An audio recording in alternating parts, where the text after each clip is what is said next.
A major difference 1 week makes. Cindy Rowan's 18-year-old son Chase is now back in Edmonton and out of a coma. I thought maybe he'd stay in a coma the rest of his life. The family was on vacation in the Dominican Republic. One night, Chase DeLorme Rowan was severely beaten outside a bar. A part of his skull is now removed, and he has a scar all along one side of his head.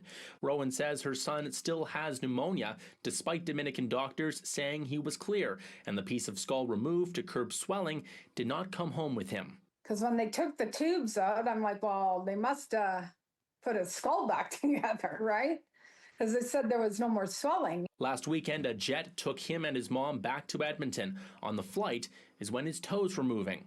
It was a good feeling because I was rubbing his toes this whole time, and his arms and his hands. The 18-year-old is now in the ICU at the University of Alberta Hospital. Since landing home, signs of improvement continued. He's moving everything, his hands, his feet, his eyes. He smiled at me today when he seen me. That's the first time that I got a reaction. He cried when he seen his brothers. He had a tear come out of his eye. It's not yet known when Chase will be out of the hospital or if he will have a full recovery. I still have doubts. I don't know, how he's going to be. It's a waiting game.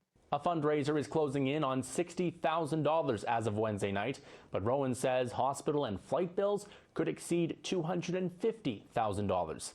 In Edmonton, James Dunn, City News.